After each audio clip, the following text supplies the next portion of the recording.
حد نگاہ تک ریت تھی اور اس پر چاندنی کا بسیرا تھا۔ آسمان پر ستاروں کی افشاں چنی ہوئی تھی۔ ایک مدھر ہوا نے آغاز شب کی گھڑیوں کو خنک کر رکھا تھا۔ اسلامی فوج سیون کے نواح میں خیمہ زن تھی۔ اشبا پڑاؤ سے باہر چپ چاپ ایک ٹیلے پر بیٹھا تھا۔ وہ محمد بن قاسم کو بتا چکا تھا کہ وہ ایک مقامی لڑکی سے شادی کرنا چاہتا ہے۔ محمد بن قاسم نے پوچھا، وہ لڑکی کون ہے؟ اشبا نے جذباتی لہجے میں کہا، سالار، وہ لڑکی معاشرے کی بربریت کا شکار ہے۔ وہ مظلومیت اور بے کسی کی ایسی تصویر ہے جو اس سرزمین پر ہزارہا برس سے ہزارہا ہاتھوں نے ایک ہی رنگ سے بنائی ہے۔ وہ ایک بیوہ ہے جس سے شادی کرنا مقامی رواج کے مطابق گناہ عظیم اور ذلت و رسوائی کا موجب ہے۔ میں اس لڑکی سے شادی کر کے ایک قابل نفرت رسم کے بت پر پہلی ضرب لگانا چاہتا ہوں۔ اشبا کی پوری بات سننے کے بعد محمد بن قاسم نے اسے باخوشی اجازت دے دی تھی۔ صرف اتنی ہدایت کی تھی کہ یہ شادی ایک مسلمان مجاہد کی توجہ میدان جنگ سے کم کرنے کا سبب نہ بنے۔ اشبا نے کہا تھا، سالار محترم، آپ مجھے پہلے سے زیادہ فعال پائیں گے۔ شادی کے بعد میری بیوی میرے ساتھ نہیں رہے گی، میں اسے سیستان یا کسی دوسرے شہر میں ٹھہرا دوں گا۔ محمد بن قاسم نے کہا تھا، اللہ آپ کو اپنے مقصد میں کامیاب کرے۔ اور اس وقت اشبا تنہائی میں بیٹھا اپنے آپ سے سمجھوتا کرنے میں مصروف تھا۔ زندگی کے نئے سفر کے لیے خود کو تیار کر رہا تھا، اپنے دل کو منا رہا تھا، اسے سمجھا رہا تھا۔ سوچ کے ناخن سے دل پر کنندہ ایک نام کو کھرچنے میں مصروف تھا، لیکن یہ نام تھا کہ کھرچنے سے اور زیادہ چمکتا جا رہا تھا۔ اس سے پھوٹنے والی شعاعیں کڑی کمانوں کے تیروں کی طرح اس کے جسم میں پیوست ہو رہی تھیں۔ بار بار اس کے ہونٹوں سے ایک آہ نکل جاتی تھی، حلابہ، حلابہ۔ اسے ریت کے ہر ذرے سے آواز آ رہی تھی، زمین سے لے کر آسمان تک اور آسمان سے لے کر نامعلوم رفتوں تک یہ آواز پوری کائنات میں گونج رہی تھی۔ چاند کی کرنیں، ٹمٹماتے ہوئے ستارے، باد شب کے جھونکے، ریت کے ذرے اور اس کے اپنے جسم کا رواں رواں، سب بیک زبان ہو کر یہی نام پکار رہے تھے۔ ایسا کیوں تھا؟ ایسا کیوں تھا؟ وہ کچھ سمجھ نہیں پا رہا تھا۔ کیا وہ عشق لا حاصل میں گرفتار ہو چکا تھا؟ عشق مجازی کی بھول بھلائیوں میں کھو گیا تھا؟ یہ تو اس کی منزل نہیں تھی۔ اس نے زندگی میں کبھی اس انداز میں نہیں سوچا تھا، لیکن شاید سوچنے یا نہ سوچنے سے کوئی فرق نہیں پڑتا۔ تلواروں کی چھاؤں میں جینے کی آرزو کرتے کرتے نہ جانے کس وقت زلفوں کی چھاؤں نے بھی اس کے دل میں جگہ بنا لی تھی۔ وہ نڈھال سا ہو کر خنک ریت پر لیٹ گیا، اور ماضی کے چمکتے دمکتے قطار در قطار اس کے ذہن میں داخل ہونے لگے۔ ہر لمحے میں حلابہ کی جھلک تھی، کسی میں اس کی معصومیت، کسی میں اس کی ناراضگی، کسی میں شوخی اور کسی میں دوستی۔ ایک بھولے بسرے فکرے کی باز گشت اس کے کانوں سے ٹکرانے لگی، میں چلی جاؤں گی تو بہت یاد کرو گے۔ وہ چلی گئی تھی، اور وہ خود بھی بہت دور نکل آیا تھا، اور اب شاید کچھ دنوں تک اسے حلابہ کے بارے میں سوچنے کا مجاز بھی نہیں رہنا تھا۔ وہ بہت دیر تک نوکیلی سوچوں کے بستر پر بے قرار لیٹا رہا تھا۔ دفعتاً قدموں کی چاپ سن کر وہ اٹھ بیٹھا۔ اس کے سامنے آشا کا بوڑھا خدمتگار لال کمار کھڑا تھا۔ اس نے ہاتھ جوڑ کر نمستے کیا اور اشبا کے کہنے پر اس کے قریب بیٹھ گیا۔ ہاں لال کمار، کیا خبر لائے ہو؟ لال کمار نے عاجزی سے کہا، حضور، میں نے بٹیا سے بات کی تھی، دراصل اسے لاج آ رہی ہے، ورنہ میں جانتا ہوں وہ انکار کر ہی نہیں سکتی۔ آپ اسے جو عزت اور مان دے رہے ہیں وہ اس کے خیالوں سے بھی بڑھ کر ہے۔ اس کا بس چلے تو خوشی سے مر کر آپ کے چرنوں کی دھول بن جائے۔ اشبا نے سنجیدگی سے کہا، اس نے منہ سے کچھ کہا یا نہیں؟ لال کمار بولا، آپ جانتے ہی ہیں عورت کی خاموشی آدھی رضامندی ہوتی ہے۔ میں نے بٹیا کو گود میں کھلایا ہے اور باپ کی طرح اس کے من کی بھاوناؤں کو جانتا ہوں۔ کیول ایک آدھ روز کی بات ہے، وہ کسی اشارے کنائے سے ہاں کر دے گی۔ اشبا نے کہا، لال کمار، میں پھر تمہیں کہتا ہوں، اس کی طرف سے محتاط رہو۔ بہتر ہے ایک دو راتیں اس کے خیمے سے باہر جاگ کر گزارو۔ کنیزوں کو بھی ہوشیار کر دو، وہ بہت جذباتی لڑکی ہے، کچھ پتہ نہیں کس وقت کیا کر جائے۔ اس سے پہلے قدرت 3 دفعہ اس کی جان بچا چکی ہے۔ لال کمار نے وعدہ کیا کہ وہ اشبا کی ہدایت پر عمل کرے گا، اور اجازت لے کر رخصت ہو گیا۔ اشبا کچھ دیر خیالوں میں گم رہنے کے بعد پڑاؤ میں لوٹ آیا۔ اب ہم سیون کی طرف آتے ہیں۔ سیون زیادہ بڑا شہر نہیں، لیکن اس کی فوجی اہمیت مسلمہ تھی۔ یہاں کا والی راجہ داہر کا بھتیجا باج رائے تھا۔ ہم اثر ہندوستانی رہنماؤں کی تمام برائیاں باج رائے میں موجود تھیں۔ جس وقت اسے اسلامی فوج کی آمد کی اطلاع ملی وہ شاہی محل میں ایک جشن کا اہتمام کر رہا تھا۔ یہ جشن اس کی اپنی شادی کے سلسلے میں برپا ہونا تھا۔ وہ اپنی عمر سے کوئی 15 برس چھوٹی ایک گجراتی حسینہ سے بیاہ رچا رہا تھا۔ نوتن نامی اس حسینہ سے اس کا عشق بہت دیر سے چل رہا تھا۔ وہ ایک گجراتی سوداگر کی بیٹی تھی۔ باپ کے ساتھ تجارتی قافلے کے ہمراہ سیون سے گزری تو باج رائے کی نگاہوں میں آ گئی۔ باج رائے نے ہیلے بہانوں سے تجارتی قافلے کو سیون میں روک لیا اور گجراتی سوداگر پر ڈورے ڈالنے شروع کر دیے۔ انعامات و نوازشات کی بارش سے اس نے سوداگر کو رام کر لیا اور بالآخر وہ نخیز بیٹی کو باج رائے کے ساتھ بیانے پر تیار ہو گیا۔ اور اب کوئی 1 برس کے بعد اس کی مراد بر آ رہی تھی۔ شادی کی تاریخ کوئی 1 ماہ بعد کی تھی، لیکن باج رائے کے اصرار پر یہ شادی جلد کرنے کا فیصلہ کیا گیا۔ جنگ کے میدان میں کودنے سے پہلے باج رائے اپنی زندگی کی یہ اہم خوشی حاصل کر لینا چاہتا تھا۔ باج رائے کے مصاحبین و عمائدین بھی اس حقیقت کو سمجھتے تھے، لہٰذا انہوں نے شادی کے انتظامات میں سرگرمی سے حصہ لیا تھا تاکہ مسلمانوں کی آمد سے قبل یہ فریضہ انجام پا جائے اور ان کا راجہ پورے اطمینان اور سکون قلب کے ساتھ شہر کے دفاع میں حصہ لے سکے۔ اس وقت منظر شاہی محل کی نشست گاہ کا تھا۔ محل کا یہ حصہ دلہن کے گھر کے طور پر استعمال ہو رہا تھا۔ بارات پہنچ چکی تھی اور اگنی کے گرد پھیروں کی رسم ادا ہو رہی تھی۔ پھیرے مکمل ہوئے تو مبارک اور سلامت کا شور بلند ہوا۔ باج رائے نے ایک نہایت قیمتی ہار اپنے گلے سے اتار کر دلہن کے باپ کے گلے میں ڈال دیا۔ نکاروں پر چوٹ پڑی اور شاہی خزانے کا منہ کھول دیا گیا۔ محل کے سامنے غریب غربا کے جم غفیر پر اشرفیوں کی بارش ہونے لگی۔ محل کے اندر مصاحبین کو قیمتی تحائف اور پوشاکوں کی تقسیم شروع ہوئی۔ سینکڑوں رسومات کے بعد دلہن کو ایک شاندار بگی میں بٹھا کر محل کے دوسرے حصے میں پہنچایا گیا۔ یہاں زبردست جشن کا اہتمام تھا۔ رنگ برنگ آنچلوں کی بہار آئی ہوئی تھی۔ زرق برق کپڑوں پر قیمتی زیورات جگمگا رہے تھے۔ حسین و نازک اندام رقاصائیں موسیقی کے بہاؤ پر تھرکتی پھر رہی تھیں۔ پھر صراحیوں کے منہ کھول دیے گئے۔ بلوری جسموں والی حسین دوشیزائیں ساقی گری کرنے لگیں۔ پیالے گردش میں آئے تو در و دیوار گردش میں آ گئے۔ مستی، سرشاری، شریر نگاہیں، شوق ادائیں، سب کچھ ایک دوسرے میں گڈمڈ ہونے لگا۔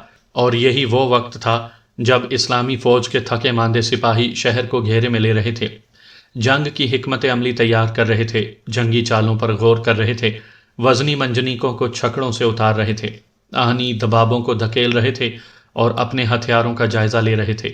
ایک طرف رقص و سرور کی محفل تھی، ایک طرف محنت کشوں کے پسینہ اگلتے جسم تھے، ایک طرف حسین و گداز جسموں کی بہار تھی اور دوسری طرف تاریکی تھی اور آہنی ہتھیاروں کا لمس تھا۔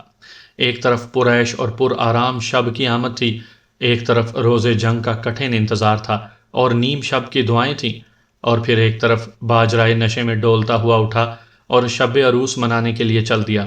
دوسری طرف 17 سالہ سپہ سالار نے وضو کیا اور سنگلاخ زمین پر نوافل کی نیت سے کھڑا ہو گیا۔ اور پھر روز حساب آن پہنچا۔ یہ روز حساب سیون کے گمراہ فرما رواؤں کے لیے تھا۔ مسلمان صفیں باندھی قلعے کے سامنے کھڑے تھے۔ تلواروں کی طرح ان کے چہرے بھی چمک رہے تھے اور ڈھالوں کی طرح ان کے سینے بھی فولاد نظر آتے تھے۔ ان کی آنکھیں جیسے قلعے کو نہیں، شہادت کے اس مرتبے کو دیکھ رہی تھیں جس کی آرزو میں وہ گھروں سے نکلے تھے۔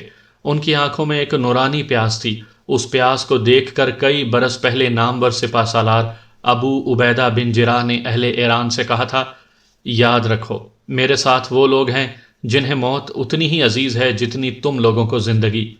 اشبا اپنے دستے کے ساتھ موجود تھا۔ جنگی لباس اس کے تن و مند جسم پر خوب جچ رہا تھا۔ جنگ کا آغاز ہونے میں ابھی کچھ دیر تھی۔ وہ اپنے سپاہیوں کو ضروری ہدایات دے رہا تھا جب دفعتاً اس کی نگاہ ایک چہرے پر پڑی اور وہ چونک اٹھا۔ اسے سپاہیوں کی پچھلی قطار میں آشا کھڑی نظر آئی۔ وہ مکمل جنگی لباس میں تھی۔ آہنی خود کے اندر سے شفاف آنکھیں چمک رہی تھیں۔ اشبا گھوڑے کا رخ بدل کر پچھلی صفوں میں پہنچا اور آشا کو باہر آنے کا اشارہ کیا۔ وہ صف میں سے گھوڑا نکال کر اشبا کے پاس چلی آئی۔ اشبا نے کہا، آشا یہ میں کیا دیکھ رہا ہوں؟ آشا نے اعتماد سے کہا، ایک عرصے سے میری خواہش ہے کہ میں میدان جنگ میں اپنے ہاتھ سے کم از کم ایک تیر چلا کر ضرور دیکھوں۔ اشبا نے سنجیدگی سے کہا، میں تمہیں اس کی اجازت نہیں دے سکتا۔ آشا نے عجیب سی نظروں سے اشبا کو دیکھا، پھر دھیمی مسکراہٹ کے ساتھ پلکیں جھکا کر بولی، ایک مسلمان لڑکی کو غیر مسلم دشمنوں کے خلاف جنگ میں حصہ لینے کے لیے کسی کی اجازت درکار نہیں۔ کیا مطلب؟ مسلمان لڑکی؟ اشبا کچھ سمجھ نہیں سکا اور حیرت سے اس کا منہ دیکھتا رہ گیا۔ آشا چہرے پر نامحسوس مسکراہٹ لیے خاموشی سے گھوڑے کے ایک عیال سنوار رہی تھی۔ اتنے میں لشکر کے مرکزی امام قاضی ابو الحسن اس کے سامنے آ کھڑے ہوئے۔ انہوں نے اشبا کے کندھے پر ہاتھ رکھتے ہوئے کہا، بیٹا، انہوں نے آج اسلام قبول کر لیا ہے اور میں نے ان کا اسلامی نام آسیہ رکھا ہے۔ آسیہ بیٹی کی خواہش ہے کہ وہ جنگ میں مسلمانوں کی طرف سے حصہ لیں۔ میں نے انہیں بتایا کہ اسلام میں مسلمان خواتین کو میدان جنگ سے ہٹ کر کچھ ذمہ داریاں سونپی جاتی ہیں، لیکن اگر یہ سیون کی جنگ میں ضرور حصہ لینا چاہتی ہیں تو سپہ سالار سے اجازت لے لیں۔ اشبا ابھی تک حیرت سے آشا کو دیکھ رہا تھا، شاید سوچ رہا تھا کہ اسے آشا کہہ کر مخاطب کرے یا آسیہ کہہ کر۔ آخر اس کے ہونٹوں سے لرزتی ہوئی آواز نکلی، آشا تم؟ آشا نے اعتماد سے کہا، اشبا، پہلی بات تو یہ آپ مجھے اب آسیہ کہہ کر مخاطب کریں۔ رہی دوسری بات جنگ میں شامل ہونے کی تو آپ فکر مند نہ ہوں، میں وہی کروں گی جو آپ کہیں گے۔ اگر آپ نے برا محسوس کیا ہے تو میں واپس چلی جاتی ہوں۔ اشبا خوشی اور پریشانی کی ملی جلی کیفیت سے کچھ دیر صورتحال کو سمجھنے کی کوشش کرتا رہا، پھر بولا، نہیں، ایسی کوئی بات نہیں، میرا خیال ہے قاضی ابو الحسن ٹھیک فرما رہے ہیں۔ ابھی کچھ دیر میں سپہ سالار یہاں سے گزریں گے، تم ان سے اجازت لے لینا۔ قاضی ابو الحسن نے کہا، اور مجھے امید ہے وہ انہیں مایوس نہیں کریں گے۔ تینوں کچھ دیر وہاں کھڑے مصروف گفتگو رہے۔ اتنے میں سپہ سالار کی آمد کا غلغلہ بلند ہوا۔ صفیں درست کر کے سب لوگ چوکس ہو گئے۔ محمد بن قاسم سفید گھوڑے پر سوار ساتھیوں کے جلوہ میں نمودار ہوا۔ اشبا پر نگاہ پڑتے ہی وہ سیدھا اس کی سمت چلا آیا۔ سلام دعا کے بعد وہ فوجی امور سے متعلق گفتگو کرنے لگے۔ اس دوران محمد بن قاسم کی نگاہ آشا یعنی آسیہ پر پڑی اور وہ چونک گیا۔ یہ کون ہے؟ اس نے اشبا سے پوچھا۔ قاضی ابو الحسن بھی قریب ہی تھے، انہوں نے آسیہ کا پورا تعارف کرایا۔ کچھ باتیں اشبا نے بھی بتائیں۔ یہ جان کر محمد بن قاسم بہت متاثر ہوا کہ یہی وہ لڑکی ہے جس سے اشبا شادی کرنا چاہتا ہے۔ وہ آسیہ کے ساتھ خاص مہربانی سے پیش آیا۔ پھر اس نے نو مسلم آسیہ کو جنگ میں شامل ہونے کی اجازت دی، لیکن یہ ہدایت کی کہ وہ عقبی صفوں میں رہے گی اور دست بدست لڑائی میں حصہ نہیں لے گی۔ اس نے آسیہ کو ڈھال تھامنے کا صحیح طریقہ بھی سمجھایا۔ آسیہ نہایت حیرت سے سپہ سالار کی ماہرانہ باتیں سن رہی تھی۔ اسلامی فوج کے اس کم عمر لیکن نہایت سنجیدہ اور باوقار سپہ سالار نے اسے ششدر کر دیا تھا۔ محمد بن قاسم صفوں کا معائنہ کرتے ہوئے آگے بڑھ گیا اور آسیہ مسکراتی نظروں سے اشبا کو دیکھنے لگی۔ آج وہ بہت نکھری نکھری نظر آتی تھی۔ اس کی آنکھوں میں ایک ایسی چمک تھی جو اس سے پہلے اشبا نے کبھی نہیں دیکھی تھی۔ آج وہ ایک پھنکاری ہوئی بیوہ نہیں تھی، ایک نوخیز دوشیزہ تھی، زندگی کی امنگوں اور ولولوں سے بھرپور، حشاش بشاش اور چاق و چوبن، ایک نئے نام اور نئے جذبے کے ساتھ۔ سورج کی پہلی کرنیں مجاہدین کی پیشانی کو چوم رہی تھیں جب طبلِ جنگ بجا اور سپہ سالار نے حملے کا حکم دیا۔ صفوں میں حرکت ہوئی، انتظار کا بند ٹوٹا اور جذبوں کا رکا ہوا سیلاب بہہ نکلا۔ فصیل سے موت اترنے لگی اور سرفروشان اسلام نقد جان ہتھیلی پر رکھے آگے بڑھے۔ آنن فانن سیون کی فصیل تین اطراف سے سیڑھیوں، دبابوں اور منجنیکوں کی زد میں آ گئی۔ دوسری طرف شاہی محل میں باجرائے شب بصری کے بعد نشے میں مدہوش پڑا تھا۔ اس کی خوابگاہ کا دروازہ بار بار کھٹکھایا گیا۔ نئی نویلی دلہن نے دروازہ کھولا، باجرائے کو جھنجھوڑ کر جگایا گیا، حملے کی اطلاع دی گئی۔ پہلے تو اسے یقین ہی نہیں آیا کہ اتنی جلدی حملہ ہو گیا ہے۔ پھر اس نے تیار ہونے میں بہت سا وقت ضائع کر دیا۔ زرہ پہن کر، جوشن سجا کر، چار آئینہ اور بازو بند وغیرہ سے آراستہ ہو کر وہ داروغہ محل کے ہمراہ باہر نکلا تو سپاہیوں کا ایک جم غفیر اس کا انتظار کر رہا تھا۔ ہتھیار بند لشکریوں کو سامنے دیکھ کر باجرائے کا خون گرم ہو گیا۔ اس نے گھوڑے کو ایک بلند جگہ پر کھڑا کیا اور پرجوش بھاشن دینے لگا۔ دیش کے سپوتوں، دھرتی کے رکھوالوں، سمندر پار سے آنے والے وحشی دشمن نے ہمیں للکارا ہے۔ دیبل کی اتفاقیہ کامیابی سے وہ سمجھ بیٹھا تھا کہ اس ملک کو غلام بنا لے گا۔ مہاراجہ داہر کو نیچا دکھانا تو بہت دور کی بات ہے، آج اسے مہاراجہ کے ادنا چاہ کر وہ سبق سکھائیں گے جو اسے جیون بھر یاد رہے گا۔ میرے بہادروں، میرے شیروں، دیوتاؤں کا آشیرواد تمہارے ساتھ ہے، آگے بڑھو اور ورودھیوں کو ورود کا مزہ چکھا دو۔ باجرائے کی تقریر اور سپاہیوں کا جوش و خروش دونوں نقطۂ عروج پر تھے جب سیناپتی کا ایک قاصد گھبرایا ہوا پہنچا اور اس نے باجرائے کے پاس جا کر آہستگی سے کچھ کہا۔ باجرائے کے جبڑے بھینچ گئے۔ اس نے حاضرین کو شمع کیجیے کہا اور قاصد کے ساتھ چلتا ہوا محل کی ڈیوڑی میں پہنچا۔ قاصد شکستہ لہجے میں بولا، حضور، 2 دروازوں پر دشمن کا قبضہ ہو چکا ہے اور تیسرے دروازے کی خون ریز جنگ میں سیناپتی سمیت بہت سے سرکردہ بہادر کام آ گئے ہیں۔ دشمن کسی بھی لمحے شہر میں داخل ہوا چاہتا ہے۔ قاصد کے الفاظ نے باجرائے پر جیسے بجلی گرا دی۔ وہ زرد چہرے کے ساتھ کتنی ہی دیر گمسم کھڑا رہا۔ اس نے پنڈت جی کو حاضر کرنے کی ہدایت کی۔ چند ہی لمحوں میں لمبی بودی اور ننگی منڈلیوں والا ادھیڑ عمر پنڈت ہاتھ باندھ کر حاضر ہو گیا۔ باجرائے نے پوچھا، پنڈت جی، جب دشمن کا زور ہو اور اس سے جنگ کا مطلب آتما ہتیا کے سوا اور کچھ نہ ہو تو ایک بہادر دھرم پریمی کو کیا کرنا چاہیے؟ ہوشیار پنڈت نے اپنے انداتا کا مطمع نظر سمجھتے ہوئے کہا، مہاراج، ایسی صورت میں میدان جنگ سے کنی کترانا بزدلی نہیں، ہوش مندی ہے۔ باجرائے کو تو جیسے اشارے کی ضرورت تھی۔ اس نے اپنے ذاتی دستے کے ارکانوں کو اندر بلایا اور وہ سب گھوڑوں پر سوار ہو کر محل کے عقبی راستے سے بھاگ نکلے۔ اس وقت محل کے سامنے باجرائے کے مشتعل کیے ہوئے سپاہی فلک شگاف نعرے بلند کر رہے تھے، جے کالی ماتا، جے بجرنگ بلی۔ انہیں ابھی معلوم نہیں تھا کہ راجہ محل چھوڑ کر بھاگ چکا ہے۔ محل کے اندر ان نعروں کی گونج سننے والوں میں ایک رات کی دلہن نوتن بھی تھی۔ ایک کھڑکی میں کھڑی وہ نفرت انگیز نظروں سے اس دروازے کی طرف دیکھ رہی تھی جہاں سے چند لمحے پہلے اس کا بہادر دلہا فرار ہوا تھا۔ اسلامی لشکر اب دفاعی فوج کو دھکیل کر شہر میں داخل ہو چکا تھا۔ 1-2 مقامات پر گھمسان کی جنگ ہو رہی تھی۔ اونچے مندر کے سامنے کچھ دستے خاص طور پر سخت مزاحمت کر رہے تھے، لیکن ان کے سامنے جو شخص تھا وہ سنہری شاہین تھا، اپنے مخصوص چمکدار لباس میں ملبوس، بغیر زرہ اور خود کے وہ بے باکانہ دشمن کی صفوں میں گھستا چلا آ رہا تھا۔ اس کا دلیرانہ انداز اس کے ساتھیوں کو بھی جان لڑانے پر آمادہ کر رہا تھا اور وہ سنہری شاہین کی قیادت میں فرد واحد کی طرح دشمن پر جھپٹ رہے تھے۔ اس ہنگامے میں ایک اور شخص بھی شامل تھا اور وہ عبد الناصر تھا۔ عبد الناصر، جس کے ظاہر و باطن میں زمین آسمان کا فرق تھا۔ اس کے چہرے پر ہر وقت محبت بھری مسکراہٹ بکھری رہتی تھی، مگر سینے میں ایک الاؤ بھڑکتا رہتا تھا۔ وہ سمندر کی طرح گہرا تھا، اوپر سے پرسکون مگر اندر سے متلاطم۔ اس کے اندر چھپے ہوئے طوفان جس شخص کو نگلنا چاہتے تھے وہ سنہری شاہین عرف زہار کے سوا اور کوئی نہیں تھا۔ وہ دن میں 1000 بار اپنے مقتول دوست عارب کی قسم کھاتا تھا اور اس کی روح سے وعدہ کرتا تھا، میں تیرے قاتل کو عبرتناک موت سے دوچار کروں گا۔ اسے صرف ایک لمحہ درکار تھا، ایک لمحہ جب وہ سنہری شاہین کے قریب پہنچ سکے اور اپنی پیاسی تلوار کو اس کے خون سے سیراب کر سکے۔ اس سے پہلے وہ جنگ میں 2-3 بار یہ کوشش کر چکا تھا، مگر سنہری شاہین کو اس کے جاں باز پروانوں کی طرح اپنے گھیرے میں رکھتے تھے اور وہ کسی غیر معمولی حرکت سے انہیں ہوشیار نہیں کرنا چاہتا تھا۔ مگر آج اس کا پیمانہ صبر لبریز ہو رہا تھا۔ اس نے گھمسان کی جنگ کا فائدہ اٹھایا اور پرجوش نعرے بلند کرتا سندھی سپاہیوں کو پچھاڑتا دھیرے دھیرے سنہری شاہین کی طرف بڑھنے لگا۔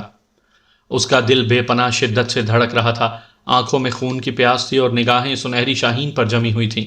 سنہری شاہین سے اس کا فاصلہ اب صرف 8-10 قدموں کا تھا۔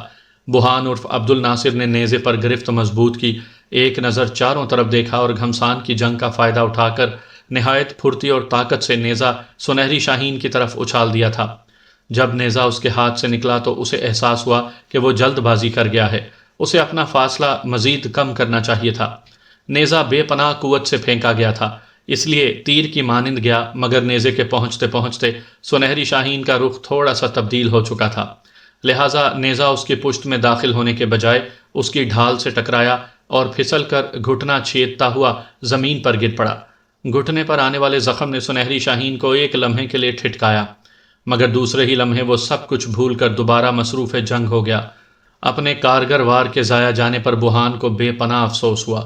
اس نے جھلا کر اپنے مقابل آنے والے ایک ہندو لشکری کے پیٹ میں پیش قبض گھونپ دی۔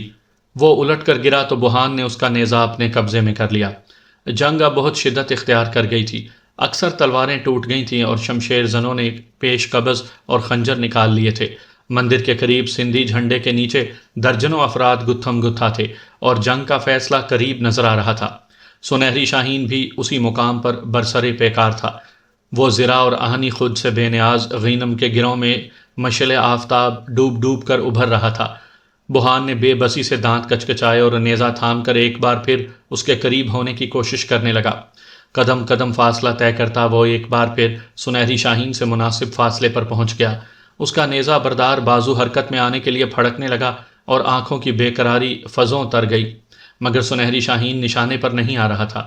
کئی بار بوہان کا نیزہ اٹھا، مگر ہر بار کوئی دوسرا جسم آڑے آ گیا۔ آخر مسلمانوں نے سندھی جھنڈا گرا کر اسلامی جھنڈا بلند کر دیا، اور بچے کچے ہندو سپاہی سر پر پاؤں رکھ کر بھاگ کھڑے ہوئے۔ سنہری شاہین ان کا پیچھا کرتا ہوا بگولے کی طرح ایک کوچے میں روپوش ہو گیا۔ بوہان نے دانت پیس کر نیزہ ایک گرے ہوئے گھوڑے کے پیٹ میں گھونپا اور بار بار زمین پر تھوکنے لگا۔ یہ اس کے بے پناہ غصے کا اظہار تھا۔